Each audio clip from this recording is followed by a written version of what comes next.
नमस्कार, मध्य प्रदेश की बड़ी बहस में आपका स्वागत है। आपके साथ मैं हूं रोशनी सिंह। देखिए, लोकतंत्र में जनता को जनार्दन कहा जाता है। मंत्री, विधायक और अधिकारी जनता के सेवक होते हैं। लेकिन अब कुछ ऐसे वाक्य सामने आए हैं जिनसे यह चर्चा तेज है कि क्या वही सेवक खुद को राजा समझने लगे हैं। पहला वीडियो सामने आया नीमच जिले का है। जावद से विधायक पूर्व मंत्री ओम प्रकाश सखलेचा विधायक हैं। विधायक भी एक दो बार की नहीं है, 4 बार के विधायक हैं। लेकिन इनके इलाके में आज भी सड़क की समस्या है। और जब लोगों ने अपनी समस्या विधायक जी के सामने रखी तो विधायक जी, जो पहले मंत्री रह चुके हैं और प्रदेश के पूर्व मुख्यमंत्री के बेटे भी हैं, उनके सम्मान को शायद ठेस पहुंच गई और कहने लगे वोट देना हो तो दो। प्रदर्शन कर रहे लोग भी इस पर गुस्साए और नारेबाजी करने लगे। अब दूसरी तस्वीर आपको दिखाते हैं शिवपुरी की। जिले के प्रभारी मंत्री हैं प्रदेश के बिजली मंत्री प्रद्युमन सिंह तोमर। मंत्री जी योग दिवस पर पहुंचे थे अपने प्रभार के क्षेत्र में। सोचा था योगा करेंगे और दरबार लगाएंगे, लेकिन स्थानीय लोगों ने जिस मूलभूत सुविधा की मांग कर दी, उससे मंत्री महोदय को अब सोचना चाहिए कि आखिर उनका विभाग कितना काम कर रहा है। खोड़ गांव में मंत्री जी की चौपाल के दौरान लोगों ने जमकर नारेबाजी कर दी। मांग थी बिजली की। सोचिए, बिजली मंत्री के प्रभार जिले में बिजली के लिए लोगों को परेशान होकर नारेबाजी करनी पड़ रही है। फिर तो बिजली विभाग का वाकई जिलों में क्या ही काम हो रहा होगा, आप सोच ही सकते हैं। और देखिए, उस पर भी बड़ा सवालिया निशान है। खैर, इन दो की तस्वीरों से सवाल बड़ा यह है कि सड़क और बिजली जैसी मूलभूत सुविधा के लिए 2026 में भी जब जनता को इस तरह मांग करनी पड़ रही है, तो फिर विकसित भारत 2047 का लक्ष्य कैसे पूरा हो सकेगा। और इसी पर आज हम बड़ी बहस करेंगे कि क्या नेता विधायक जो कभी जमीनी स्तर पर थे, आज खुद को राजा मानने लगे हैं।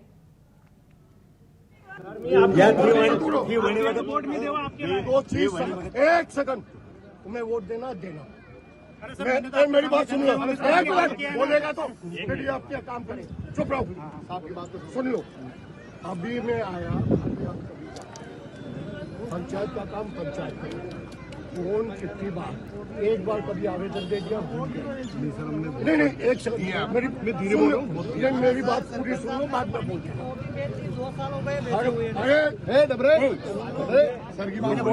रोड की कार्रवाई भी जाती है, आज ये बीमारी नहीं आती। जनियों को शिकायत करी लोगों ने, नहीं बड़े होगा शिकायत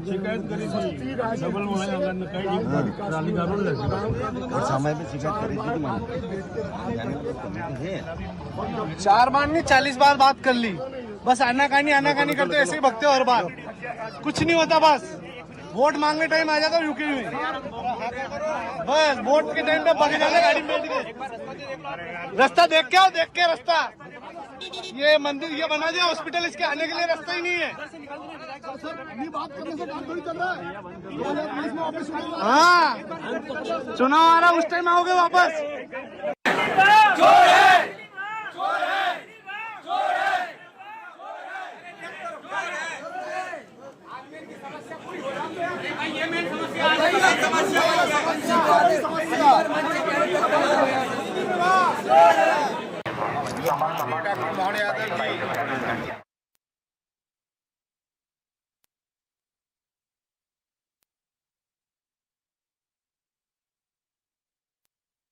तो देखिए कैसे जनप्रतिनिधियों को जनता के सवाल चुभते हुए नजर आए।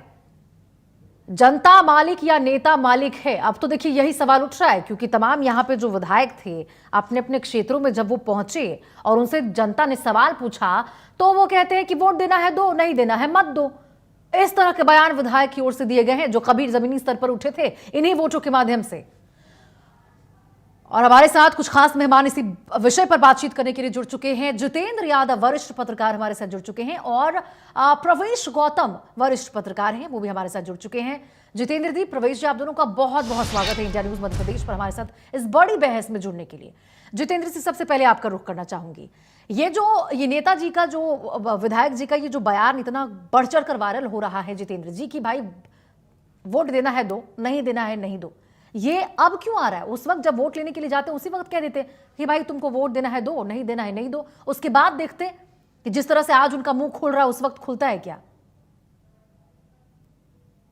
देखिए, जो सकलेगा जी हैं और जो दुष्ण सज्जन हैं, ये दोनों ही ऐसा नहीं कोई नए नेता हैं या एक बार अभी चुनकर आए हैं। ये बड़े ही वरिष्ठ नेता हैं और इस तरह की बातें करना, इस तरह के बयान देना, जनता की उम्मीदों से उठने वाले सवालों का जो है इस तरह खंडन करना, और एक तरह से जो है न केवल खंडन करना, उल्टा ही जवाब देना कि आपको वोट देना हो तो दो, नहीं तो नहीं दो। ये कहीं ना कहीं जो है एक आप कह सकते हैं कि अ, बिल्कुल जो है अनायास बयान है, और इनको जो है किसी प्रकार का कोई अहंकार हो गया है, या ये कह लीजिए कि गुटबाजी के चलते, आपसी पॉलिटिक्स के चलते, अपने ही सत्ता तंत्र में जो है सुनवाई ना होने के चलते जो है इस तरह की मुखरता कई बार देखने को मिलती है। लेकिन जो है आक्रोशित जनता के बीच में कहीं आंदोलन हो रहा है, कहीं प्रदर्शन हो रहा है, कहीं धरना हो रहा है, हाँ। और लोग जो है सड़क की मांग कर रहे हैं, बिजली की मांग कर रहे हैं, मूलभूत जरूरतों की मांग कर रहे हैं।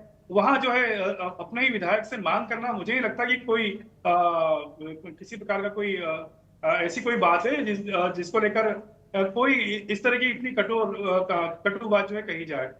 तो बहुत सीधी सीधी बात है ये, बिल्कुल भी किसी प्रकार से जो है शोभनीय जो है वातावरण तो नहीं है। बिल्कुल जितेंद्र जी, आप संस्कार सही तो बोल नहीं रहे है। हैं, शोभनीय बिल्कुल और नहीं है। प्रवेश जी, ये जो तमाम विधायक है वो इस बात को भूल गए हैं कि इन्हीं जनताओं ने इनको यहां पर लाया है, यहां पर बिठाया है।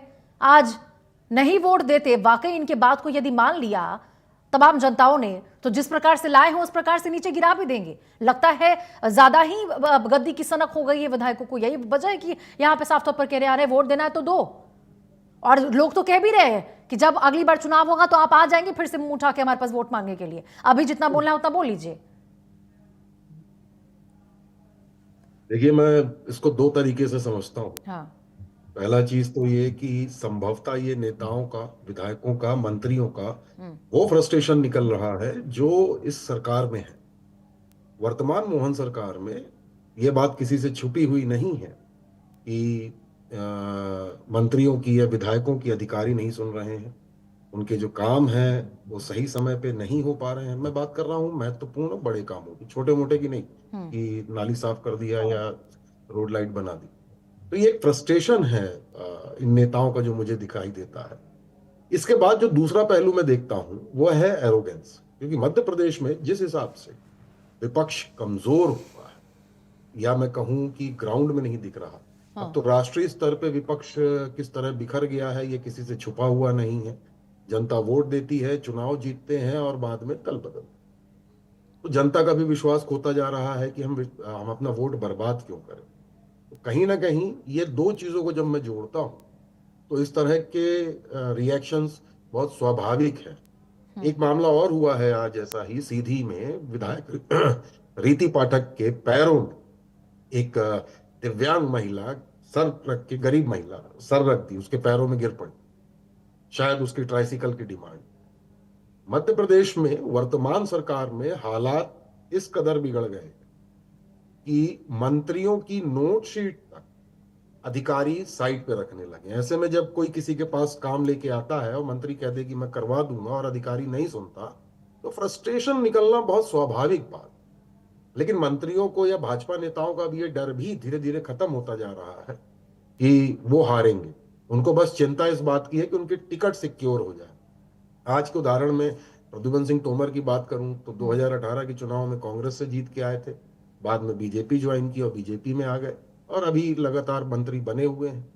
तो ये जो एरोगेंस दिखता है या ये कि वोट देना हो तो देना, नहीं देना हो तो मत देना, ये बताता है कि उनको अब जीत की चिंता नहीं रह गई है। उनको अब चिंता रह गई है कि उनका एक सीट बची रहे, उनकी एक जो पद है, प्रतिष्ठा है, वो बनी रहे। ठीक है, 2 4 10 100 नाराज भी होंगे तो 2 4 10 ऐसे वही बात, बिल्कुल बिल्कुल प्रवेश जी, क्योंकि देखिए जितेंद्र जी, लगता है विधायक भूल गए भाई, आप जनसेवक हैं। आप जब यहां पे तमाम दावे कर रहे थे, वादे कर रहे थे, तो क्या वादे किए थे आपने? जन सेवक का मतलब क्या होता है? जनता की सेवक करने के लिए ही ना आप बने थे। आप यही बोलकर तो आए थे कि आपके तमाम दावों को, आपकी समस्याओं को हम हल करेंगे। उन्हीं लोगों के मुद्दों को लेकर आप रास्ते पर आए, आपने चुनाव लड़ा, आप उसमें जीतते हैं, आप विधायक बनाए गए, और उसके बाद आज वही लोग जब अपनी मांग को लेकर आपके सामने आ जाते हैं तो आप उनसे मुंह ऐसे फेर लेते हैं जैसे कि इनसे तो कोई लेना देना ही नहीं है, हम तो इससे बहुत ऊपर उठ चुके हैं, हमारा इससे कोई लेना देना नहीं है, देना है दो, नहीं देना है मत दो, कोई फर्क नहीं पड़ता तुमसे।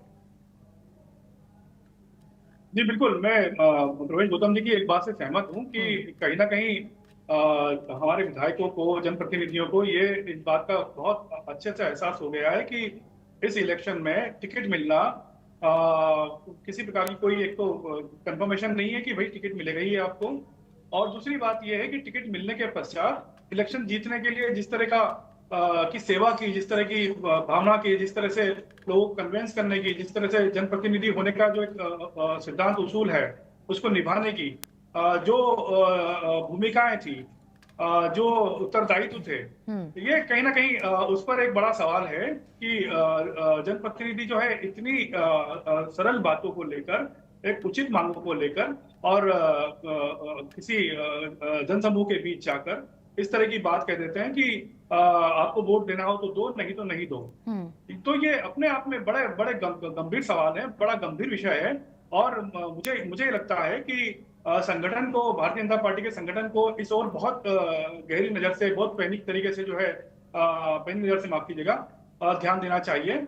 और बिल्कुल ये जो गौतम जी ने एक बात कही है कि अधिकारियों की जो है के आगे जनप्रतिनिधियों की कहीं नहीं चलना, उनकी बातों को नहीं जो है लेना, उनके सुझावों को जो है पर जो है कोई अमल करने की और नहीं दस्तखत होना, ये तमाम जो बातें हैं ये कहीं ना कहीं ये भी एक इस तरह के बयानों के बीच में जो है ये बात स्पष्ट सामने आती है। बिल्कुल। और प्रवेश जी देखिए ना, बिजली मंत्री से यदि बिजली की मांग लोग नहीं करेंगे तो किसके पास जाएंगे?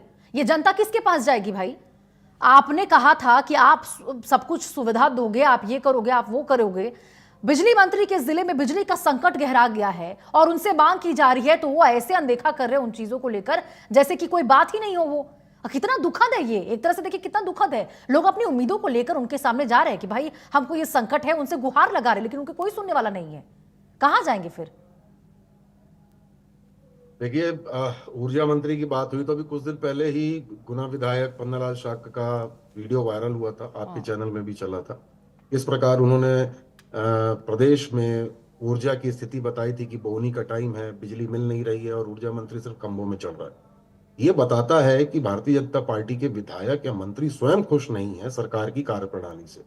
और ये भी इसमें कोई डाउट नहीं है कि जो इनके इंटरनल आपस में जो अंडरस्टैंडिंग है वो भी नहीं होती। आज ही समाजवादी पार्टी के एक नेता ने आरोप लगाया कि विभागीय मंत्री ने ट्रांसफर के लिए जो नोटशीट और लिस्ट भेजी, संबंधित अधिकारी ने, पीएस या एसीएस जो हो, उन्होंने उस नोटशीट से जिनको हटाना था वो नाम हटा दिए, बाकी आदेश निकाल दिए।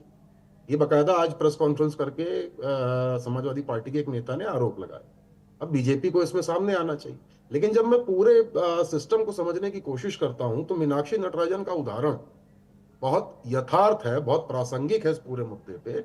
जिस प्रकार से चुनाव आयोग के प्रिसाइडिंग ऑफिसर या आरओ, जिसे रिटर्निंग ऑफिसर कहते हैं, उन्होंने नामांकन को ही रद्द कर दिया। और जब उनसे पूछा गया कि आप बता दें, न तो एफआईआर हुई है, न कुछ हुई है, आपके चैनल में भी डिबेट हुई थी, उस वक्त भी मैंने यही कहा था। तो ये चीज बताती है कि नेताओं में एरोगेंस आ गया है कि हमको जीतना है, सिस्टम जिताएगा।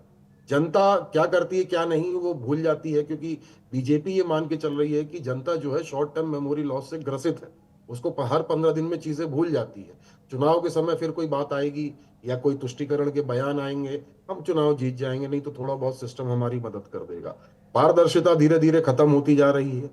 सरकार बनानी है, हम बना लेंगे, यदि तो विपक्ष में गए तो जो भी हॉर्स ट्रेडिंग के नहीं तो लगता है प्रवेश जी वही बात है कि ये भूल चुके हैं कि भाई पटकने भी जनता को आता है। यदि सड़कों पर आपको बिठा भी लेगी तो उसी तेजी से आपको धड़ाम से गिरा भी देगी। ये पता नहीं क्यों भूल रहे विधायक और तमाम जो हमारे नेता दिग्गज हैं। जितेंद्र जी, ऐसे पूरा होगा क्या 2047 विकसित भारत का सपना? इन परिस्थितियों में पूरा होगा क्या? देखिए, देना है वोट दो, नहीं देना नहीं दो, हमको कोई फर्क नहीं पड़ता, कैसे होगा? 2047 विकसित भारत का सपना जो है, उस सपने को लेकर भी पहले ये सपना 2027 विकसित भारत का था, उसके पहले जो है 2019 विकसित भारत का था, अब 2047 विकसित भारत का एक सपना है।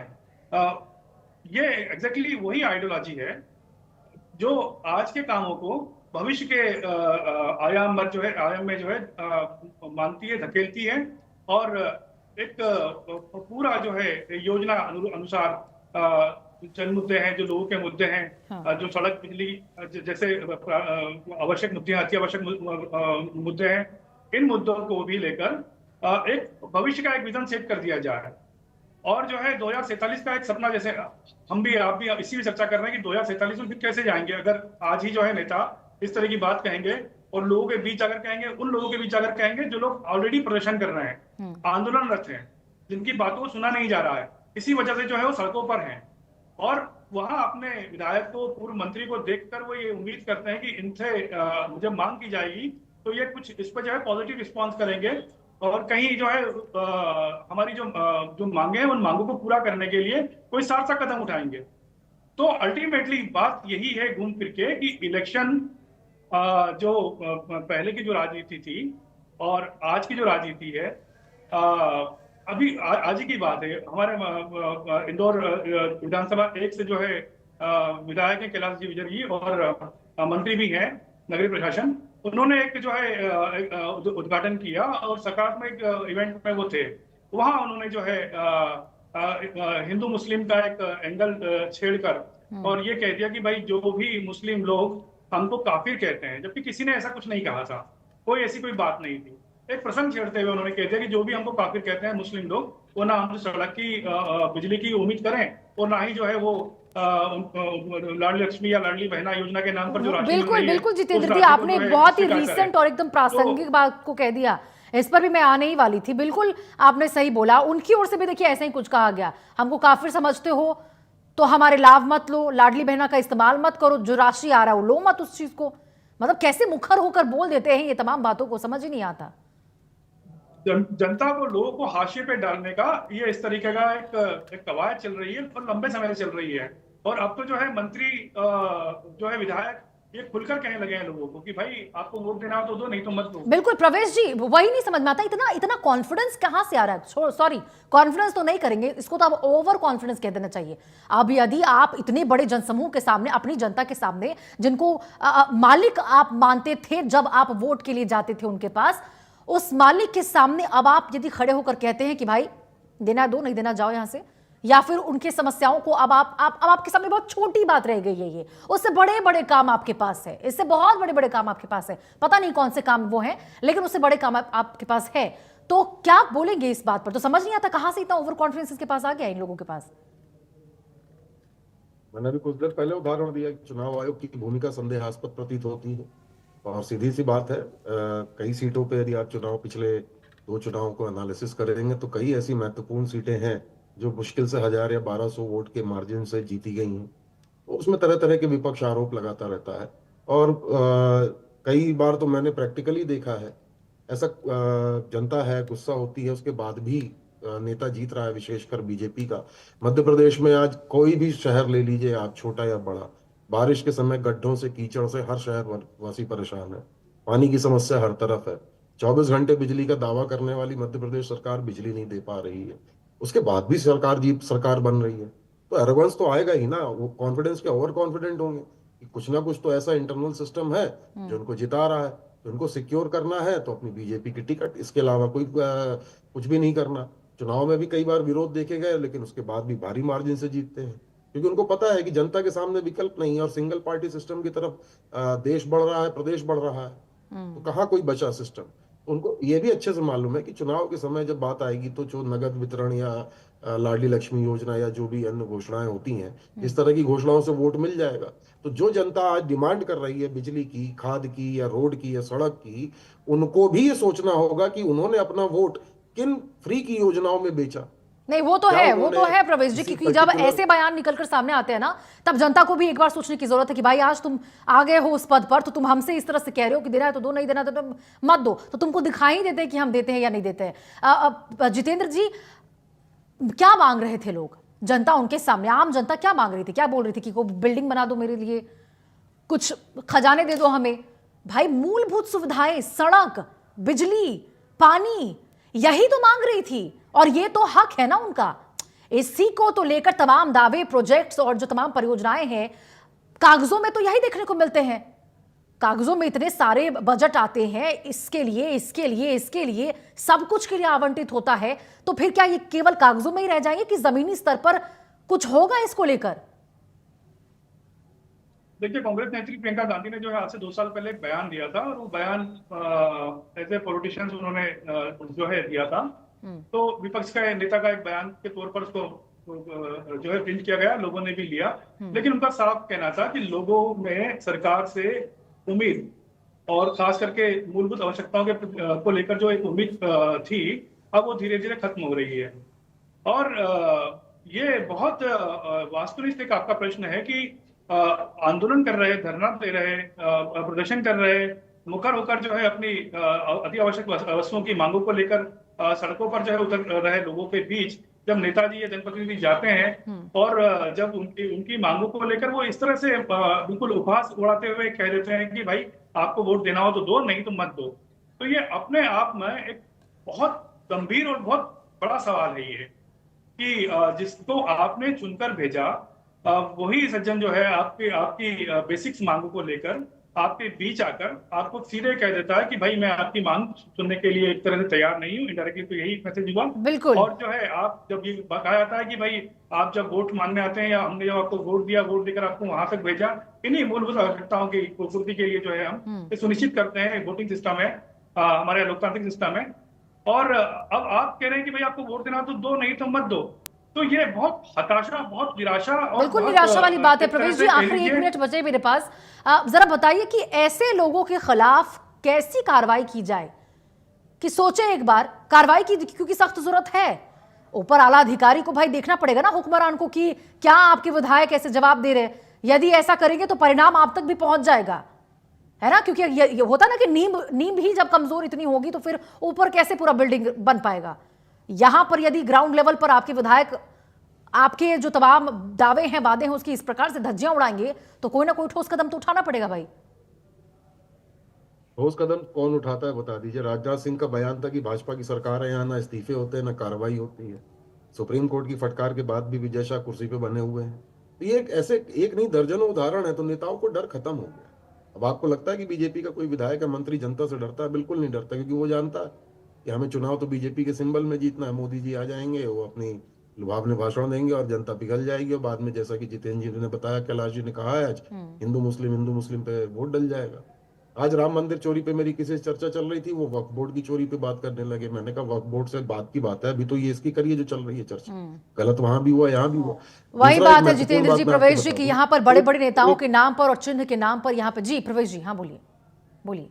एक महत्वपूर्ण बात है जो ये समझना होगा कि आखिर मध्य प्रदेश सरकार में मूलभूत सुविधाएं कई जगह क्यों नहीं मिल पाती। हमारी सरकार कर्जे पे चल रही है। जितने इंफ्रास्ट्रक्चर डेवलपमेंट वर्क्स आप देखेंगे वो जनरली लोन बेस्ड होते हैं, जैसे एशियन डेवलपमेंट बैंक से या वर्ल्ड बैंक से या किसी अदर फाइनेंशियल इंस्टीट्यूट से लोन लेके। यूएलबीज यानी अर्बन लोकल बॉडी, जिसे नगर परिषद कहा जाता है, मैं जहां तक मैं जानता हूं करीब 300 से ज्यादा ऐसी यूएलबीज हैं जो वेतन देने के लिए जिनके पास पैसा बिल्कुल नहीं है, प्रवेश जी, समय का थोड़ा अभाव है मेरे पास। देखिए, तो कुल मिलाकर यही बात है कि यहाँ पर जो जन सेवक हैं वो अपनी जिम्मेदारी से ऐसे पल्ला झाड़ेंगे तो जनता को एक बार तो सोचने की जरूरत पड़ेगी। उठाया है तो गिराना भी अच्छे से जानते हैं। अपनी ताकत को समझे जनता और वो खुद ही फैसला करे।